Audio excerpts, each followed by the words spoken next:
So I got an email on Monday saying I can finally access Wealthsimple Trade.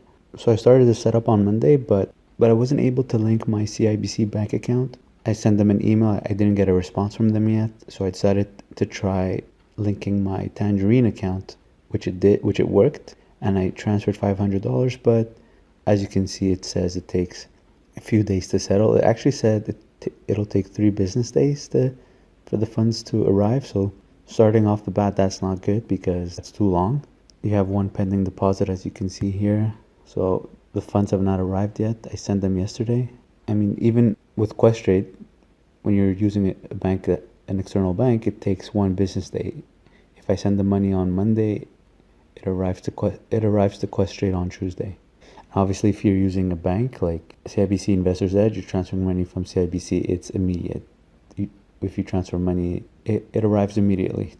So 3 business days I think is a bit too much. So if you look at the interface, so on the left side here, you've got, of course, it tells you in how much time the market will open, and when the market is open, it tells you in how much time it will close.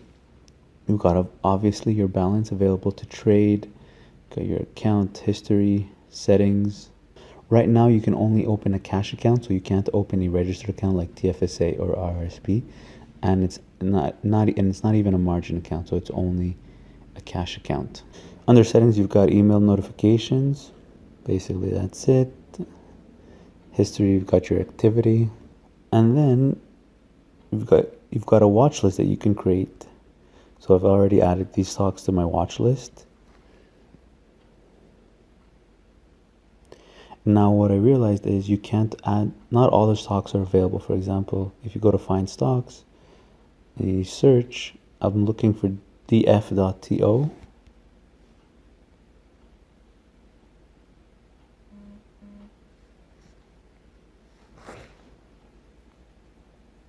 Doesn't come up.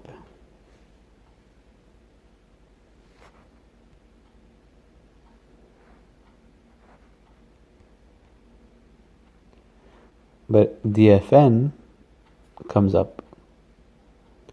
So on this app you don't have to type in .to.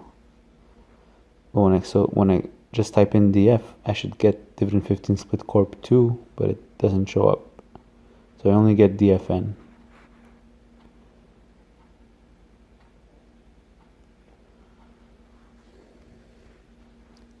If I type in BMO, there you go, first one, BMO, and it's on the TSX, it's on the Toronto Stock Exchange. So it's the Canadian one. What if I wanted the US one?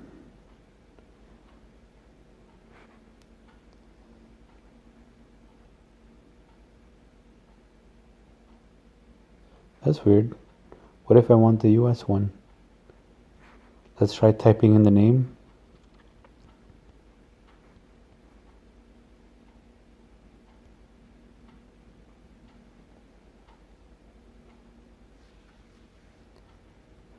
Yeah, so when you type in the name, it stops. Bank of, so you got Bank of Nova Scotia, Bank of Montreal, but I can't seem to get to the American one. I don't want the American one, but I should be able to get it if I want. And why is it that if I continue typing Montreal, it just goes away? Maybe it has to be in capital M. That's weird. So you've got BMO, Bank of Montreal, is written right under it, and if I continue writing, it disappears. Okay, that sucks. Let's try Bank of America. Yeah, same thing. It's right in front of me. And if I just continue typing it, it disappears.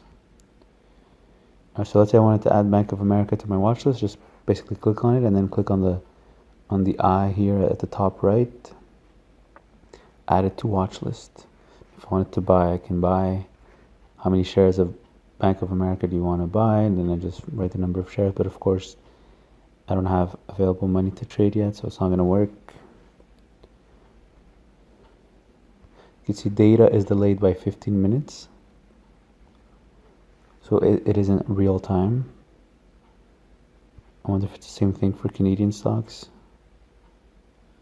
Yeah, same thing for Canadian stocks. Data is delayed by 15 minutes.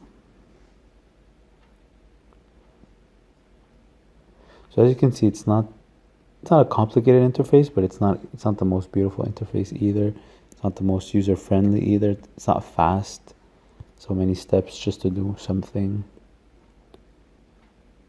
You've got most active, top gainers, top losers, which is usually pretty useful.